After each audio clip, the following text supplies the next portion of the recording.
윤석열 당선인이 오늘 첫 출근을 했다면서요, 하재근 평론가님. 예, 윤석열 당선인이 집무실에 오늘 처음으로 출근을 한 거예요. 집무실이 서울 종로구 통이동의 금융감독원 연수원에 마련이 됐거든요. 아하. 그 건물에 딱 도착을 해가지고 장제원 비서실장하고 인사를 딱 했고 네. 그 다음에 안철수 위원장, 권영세 부위원장, 원희룡 기획위원장 등과 차담회를 했다고 합니다. 네.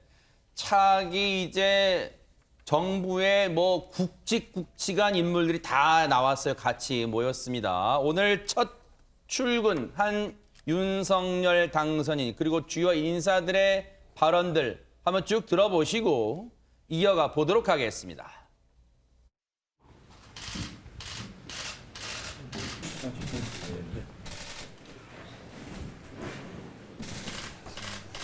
오늘 인수위에 첫 출근을 했습니다. 신속하게 정부 업무를 인수해서 새 정부의 국정 과제를 수립하고 국가 안보와 국민의 민생에 한치의 빈틈도 생기지 않도록 하겠습니다. 예, 저는 오늘 2시에 국회에서 기자간담회가 있습니다. 그래서 거기에서 제 입장 밝히고 Q&A들 질문 답변하겠습니다. 당선인 모시고 우리 앞으로 탄생할 윤석열 정부가 정말로 성공한 정부가 될 수 있도록 초석을 놓는데 최선을 다하겠습니다. 네, 우리 당선인들의 뜻을 저희도 잘 담아서 우리 안철수 위원장님, 또 권영석 위원장님 잘 어필해서 대국민 약속을 국민들이 느끼실 수 있게 지키게끔 최선을 다하겠습니다. 당선인의 뜻이 아니라 우리가 다 국민의 뜻을 잘 받들어야 하지 않겠습니까? 네, 당선인 국민의 뜻을 받드시니까. 아이고, 그렇게 해야죠, 우리가.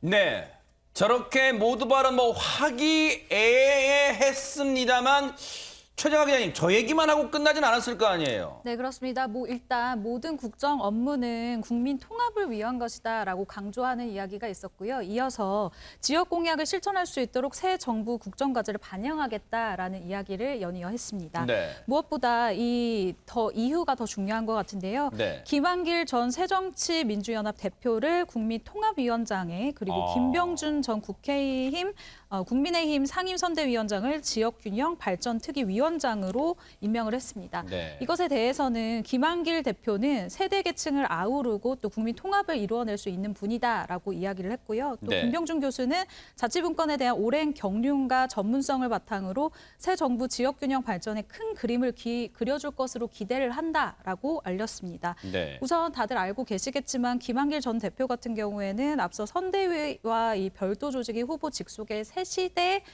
준비위원장을 맡아서 옛 민주당 계열과 호남 지역 인사들을 비롯해서 이 외연 확장 업무를 주도를 한 바가 있습니다. 네. 그리고 이 김병준 교수 같은 경우에는요, 상임 공동 선대위원장을 맡아서 선대위에서 활동을 하고 또 윤 당선인의 선거를 지원한 바 있죠. 그러다가 이 두 사람 다 이 올 초에 당내 내용에 따른 선대위 해체 과정에서 자리를 물러났지만 그 이후에도 윤 당선인을 위한 물밑 조력을 계속했었고 이것에 대한 좀 인정을 받았다라고 해석을 할 수 있을 것 같습니다.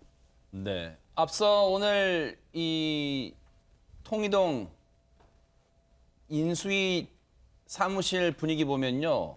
이게 뭐 당연하겠습니다만 뭐 경비도 삼엄해지고 꼭 경비뿐 아니라 취재진과의 이제 안전한 거리 두기 차원에서도 이런 안전 펜스도 설치되고 또 보세요. 건물 내로 들어서는 차량들 검문 검색도 강화가 되고 여러분 이제 익히 언론 보도 접하셨겠지만 지금 저 모습입니다. 당선인 신분부터 대통령에 준하는 가포경호로 전환이 됐어요. 그래서 지금 경호도 상당히 삼엄해진 그런 상황입니다. 뭐 통이동 금융감독연수원은 늘 이제 정권을 새롭게 인수하는 인수위가 늘 들어서는 이제 곳이죠. 그런 곳에 뭐 이 거리면이나 그리고 규모면에서 인수위가 들어서는 그런 단골 장소로 이제 늘 거론돼 왔습니다. 실제로 이제 저곳에 어제 보면 뭐 많은 사무실 집기들이 저곳에 들어가고 이제 한 2달 정도 이제 인수위 윤석열 당선인에게 주어진 시간 새 정부 출범까지는 한 2달 정도밖에 없잖아요. 저곳에서 이제 뭔가 밑그림, 새 국정의 밑그림을 그릴 그런 작업들이 진행이 될 상황입니다. 그런데 박성배 변호사님, 사실 이제 앞서도 우리 최영하 기자님이 설명해 주셨지만 사실 정치라는 게 확실히 그런 것 같아요. 끝날 때까지는 끝난 게 아닌 것 같은 게 국민의힘이 선대위 해체 과정에서 이제 뭐 여러 가지 갈등 겪으면서 김한길 위원장, 김병준 위원장 이제 뭐 아쉽게도 이제 선대위에서 물러나면서 야, 그러면 이제 윤석열 당선인과 앞으로 함께 못하는 거냐 했는데 결국은 다시 이제 합류를 했네요. 결국은 합류를 했습니다. 네. 사실 윤 당선인이 어제 기자회견을 통해서 인수위원장 인사와 인수위원회 구성을 발표하기도 했는데 당선인이 인수위원장 인사를 발표하는 모습은 이번이 처음입니다.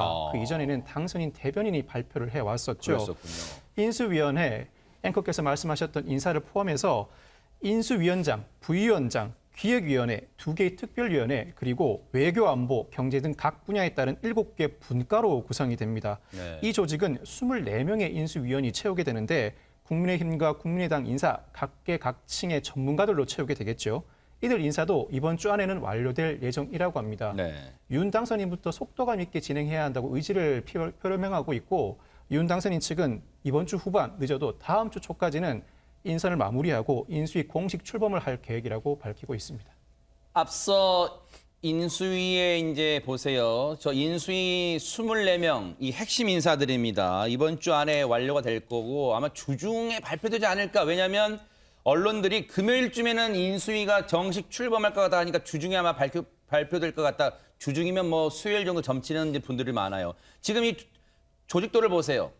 눈에 띄는 점은 윤석열 당선인 아래 보면 인수위원장과 부위원장이 있습니다. 그 사이에 뭐가 있습니까? 청와대 개혁 TF팀이 있어요. 직속으로. 저건 뭐겠어요? 지금 이 선거 기간 동안 강조했던 광화문 집무실 시대, 광화문 대통령 시대를 열겠다. 그걸 지금 인수위 때부터 뭔가 밑그림을 그리겠다. 뭐 강력한 의지의 표명일 수도 있고요. 그리고 청와대 정무수석실 폐지하는 문제, 아마 저것도 청와대 개혁 TF팀에서 아마 논의를 하지 않을까, 이런 생각을 조심스럽게 해봅니다. 이번 주 주중쯤에 발표될 인수위 인선 24명의 인수위원들 누굴지 또 관심이 쏠리고 있는 상황인데, 어제 윤석열 당선인이 앞으로 새 정부의 인사 원칙에 대해서도 얘기를 했는데요. 들어보시고 이어가 보도록 하겠습니다.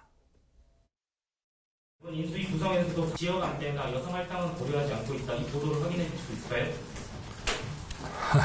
하여튼 국민을 제대로 모시기 위해서는 각 분야 최고의 그 경륜과 실력이 있는 사람으로 모셔야 되는 거지, 자리를 뭐 나눠먹기 식으로 해가지고 저는 그런 식으로 국민 통합은 안 된다고 봅니다.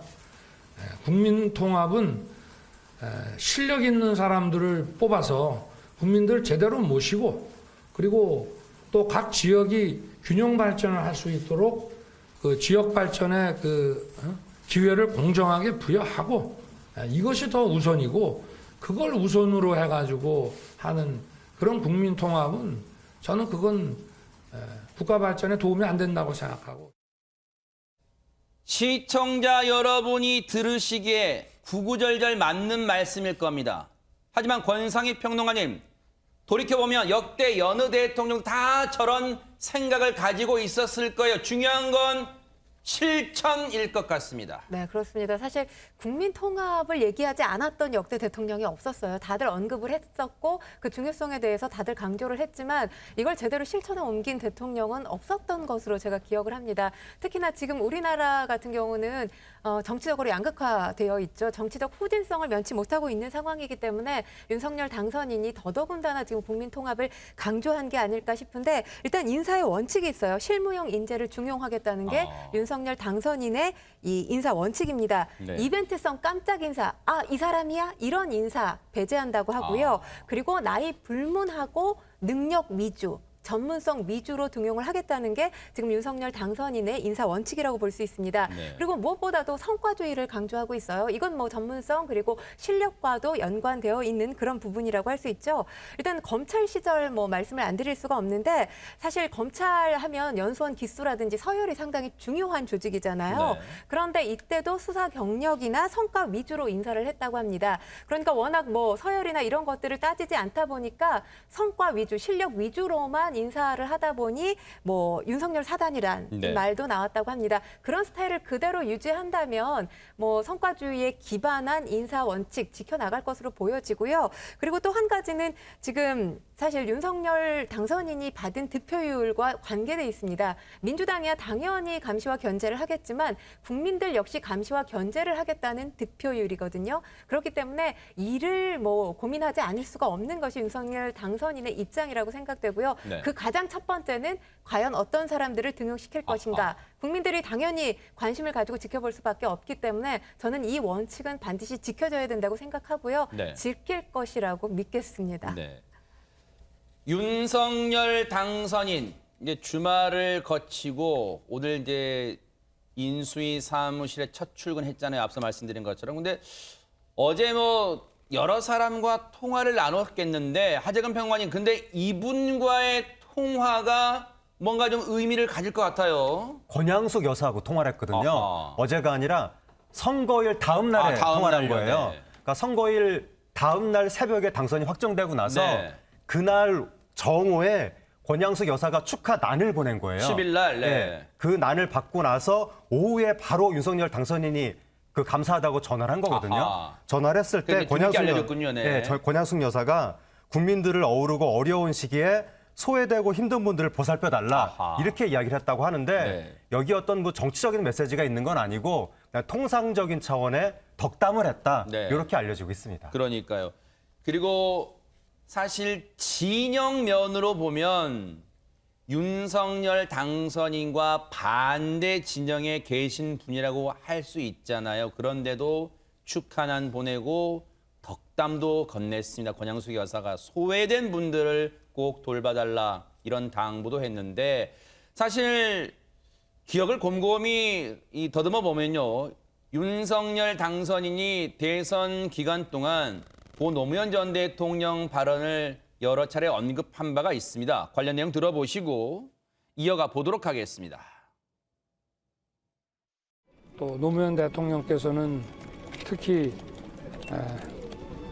소탈하고 서민적이면서 어떤 그 기득권과 그 반칙 특권 이런 것과 많이 싸우셨습니다. 이런 정신을 좀 잘 배우도록 이렇게 하겠습니다. 네, 뭐 저 발언뿐 아니라 사실 권상희 평론가님 여러 차례 뭐 언급하면서 제주 강정마을 때는 약간 울컥하기도 했어요. 네, 그렇습니다. 사실 노무현 정신을 강조한 최초의 보수 대통령 당선인이 아닌가라는 생각이 듭니다. 그동안에 사실 보수 정당, 뭐 국민의힘에서 이 노무현 정신을 강조했던 정치인들 꼽을 수가 없을 정도로 저는 기억에 나지 않을 정도인데 관련한 발언들 참 여러 차례 했었죠. 그리고 지난해 2월 이 대선 선거운동 기간에 제주 강정마을 유세 도중에 노무현 전 대통령 언급하면서 울컥하는 그런 모습을 보이기도 했었습니다. 네. 일단 경선 직후에 김해 봉화마을에 내려갔었죠. 여기 방문해서 이 노무현 전 대통령 소탈하고 서민적이다라고 하면서 기득권과 반칙, 특권과 많이 싸운 분이다라고 언급을 하기도 했었고요. 네. 그리고 이 지난달 5일이죠. 아까 제가 말씀드렸던 제주 강정마을을 찾았을 때도 2007년 노무현 전 대통령 주변의 많은 반대에도 불구하고 고뇌에 찬 결단을 내렸다라고 하면서 이걸 가슴에 새기겠다라고 밝히기도 그때가 이제 했습니다. 제주 해군기지 언급하면서 그랬잖아요. 네, 그렇습니다. 네. 그리고 지난달 19일에도 경남 김해를 찾아서 노무현 전 대통령, 뭐 이건 사실 저는 모든 정치인들의 가슴에 새겨야 될 말이라고 생각을 뭘까요? 하는데 원칙 없는 승리보다 이 원칙 있는 패배를 선택하겠다. 이건 정말 고 노무현 전 대통령이 남긴 명언이라는 생각이 들고요. 네. 우리 정치인들이 좀 이 발언은 새기고 실천해야 될 발언이 아닌가라는 생각이 드는데 이와 관련해서도 언급을 했었고 그리고 김건희 여사가 또 밝히기도 했었죠. 이 노무현 대통령을 너무 좋아해서 노무현 대통령을 바탕으로 만든 영화가 변호인이었잖아요. 관객들의 굉장한 사랑을 받기도 했던 그런 영화인데 이 영화를 보고 2시간 넘게 울었다라는 이야기도 전해졌을 만큼 네. 노무현 대통령에 대한 사랑이 각별했던 것으로 보입니다. 지금 이제 정권 인수 준비를 이 속도를 내고 있을 윤석열 당선인 오늘 첫 출근에 이어서 첫 외부 공식 일정을 소화했다고 하는데 어디로 갔을지 영상 한번 보시고 이어가 보도록 하겠습니다.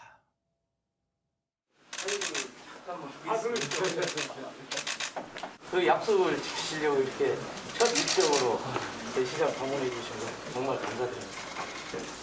인수위 때부터 준비를 해가지고 취임하면 속도감 있게 여러분들하고 나눈 얘기 드린 그런 말씀들은 제가 다 실천합니다. 제가 이제 여기 공공상가를 관리하는데 70년 남대문 시장을 하여튼 어떻게든 리모델링하고 하려고 좀 노력을 많이 해왔는데 사실 안 됐어요. 가만히 있었던 거 아니잖아요. 근데 그 안 된 원인이 뭔지를 잘 빨리 해서 그걸 해결해야지. 이걸 발전시켜야 된다는 거는 뭐 기상 과제인데 그럼 그동안 이게 왜 안 됐었냐?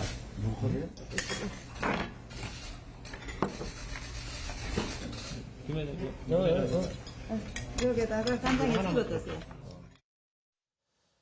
네, 저렇게 남대문 시장을 방문해서 상인들과 얘기도 나누고 또 따끈따끈한 국밥도 한 그릇 하는 윤석열 당선인 모습 여러분께서 보셨는데 박성배 변호사님께 여쭤볼까요? 첫 공식 일정, 첫 외부 일정 여러 군데가 있을 수 있었겠습니다만 전통시장, 남대문 시장 방문했어요. 어떤 의미가 있을까요?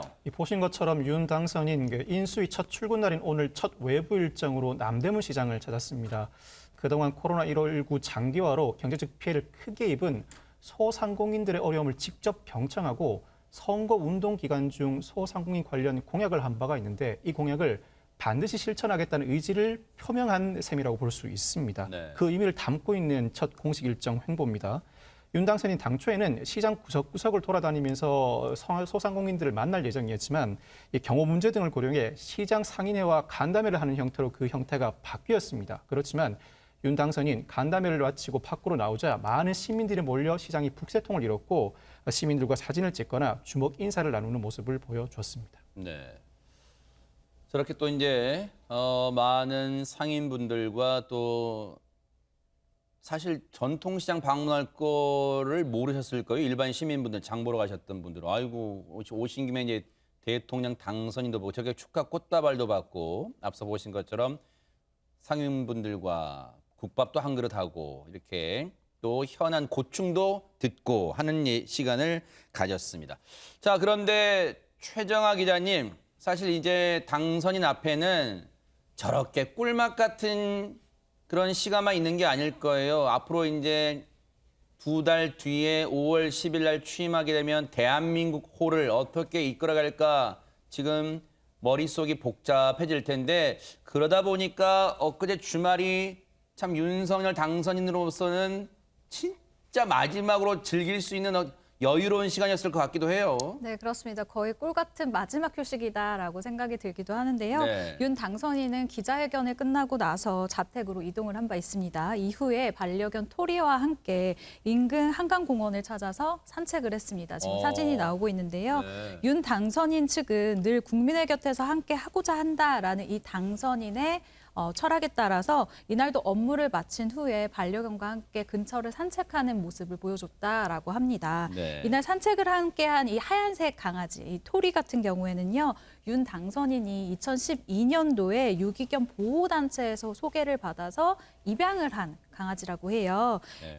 일단 이 토리 같은 경우에는 당시 교통사고를 당하는 바람에 뒷다리가 심하게 다쳐서 사실은 안락사를 권유를 받을 정도로 이 강아지의 건강이 굉장히 좋지 않았다고 합니다. 그런데 윤 당선인 같은 경우에는 17번의 수술 끝에 이 강아지를 살려낸 거예요. 건강을 회복하게 만들었고 이 때문에 윤 당선인이 이 토리에 대한 이 강아지에 대한 애정이 남다르다고 합니다. 근데 어느 정도냐면 이 당선인이 이제 이 레이스를 준비를 할 때 사진을 찍을 일들이 굉장히 많잖아요. 그러면 아무래도 이 바쁜 일정이라던가 압박감 때문에 표정이 좀 어두워질거나 아니면 좀 굳어있는 표정이 있을 수도 있는데 이럴 때마다 속으로 생각한 것이 강아지들을 생각한다고 해요. 이 반려견들을 생각하면 자기도 모르게 이게 환하게 웃음이 짓게 된다. 그래서 나는 그만큼 강아지를 좋아한다라는 의미로 풀이가 되기도 했습니다. 그래서 반려동물, 반려란 말을 넣는 것 같아요. 예전에 그냥 애완동물 뭐 그런 얘기 했잖아요. 근데 이제는 반려동물이에요. 사람에게 위안을 주는 그런 존재가 된 것 같아요. 그런데 박성배 변호사님, 이 반려동물 토리라는 이름이 좀 화제라는데 왜 그런 거예요? 사실 토리는 문재인 대통령이 청와대에서 키운 반려견과 이름이 똑같습니다. 그래요? 공교롭게도 두 반려견의 이름이 같은 것인데 문 대통령이 지난 2017년 선거운동 기간 중에 유기견 토리를 입양하겠다고 밝혔고 실제로 입양을 합니다. 당시 토리는 남양주 폐가에서 발견돼 2년 동안 주인을 찾고 있었습니다. 결국 엄밀히 말하자면 유기견이 청와대의 퍼스트 도구가 된 사례는 문 대통령의 토리가 처음이라고 할 수 있습니다. 윤석열 당선인, 그래서 문재인 대통령의 반려견도 토리고 윤석열 당선인의 반려견도 토리고 참 이런 우연의 일치가 있나요? 그리고 동물 보호단체를 통해서 입양한 유기견이란 또 공통점도 있습니다. 지금 반려동물 인구가 1,000만 명을 훌쩍 넘은 지금의 상황을 또 많이 반영하는 것 같다 이런 생각도 해보는데 윤석열 당선인은 후보 시절부터 반려동물 사랑, 무한 사랑을 또 많이 드러냈는데 한번 보시고 이어가 보도록 하겠습니다.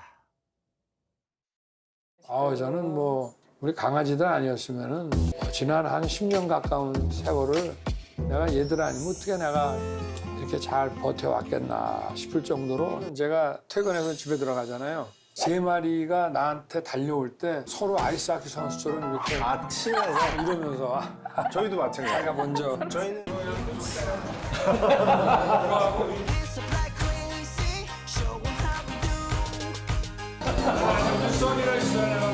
맞습니다.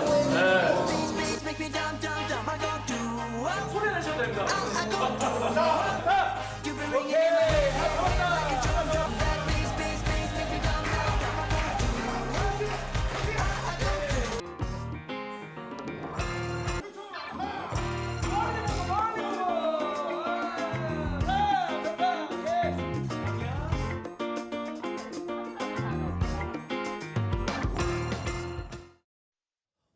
최정화 기자님, 지금 영상 보니까 그 토리만 있는 건 아닌 것 같아요. 반려동물이 지금 몇 마리나 있는 거예요, 그러면? 네, 지금 현재 함께 살고 있는 반려동물만 무려 7마리입니다. 7마리요? 네, 지금 반려견만 4마리인데요. 이름이 토리, 나래, 마리, 써니라고 하고요. 그리고 반려묘는 아마 대한민국의 고양이 한 3분의 1이 이름일 것 같은데 나비. 라고 하고요. 나비 하는 거, 나비. 그리고 악갱이 그리고 노랑이라고 합니다. 악갱이, 노랑이. 네, 따라서 윤 당선인이 취임을 하면 7마리의 퍼스트 패츠가 탄생을 하게 되는 건데요.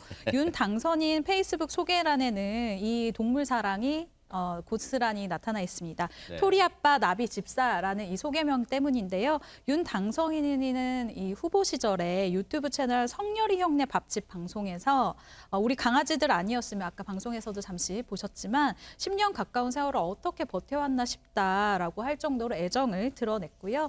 또 이 강아지들 중에서 비숑 2마리를 제외하고는 모두 유기동물 이곳에서 보호를 받고 또 입양을 해왔다고 합니다. 네. 근데 저 7마리 참 손이 많이 갈 텐데 박성배 변호사님 같이 놀아주기만 하고 저 밥 주고 뭐 용변 치고 이거 다 김건희 여사한테 맡기는 거예요, 그러면? 현실적으로 혼자서 7마리 케어가 가능할지는 모르겠습니다만 적어도 윤 당선인의 반려동물에 대한 사랑은 상당히 지극해 보입니다. 지난 2017년 한 유기동물 구호단체 블로그에 윤 당선인의 반려묘 나비 입양 일지가 공개되기도 했습니다. 당시 아하. 나비가 이 곰팡이 피부병의 설사로 홍역을 앓고 있었지만 윤 당선인의 정성으로 완쾌된 바가 있다고 합니다.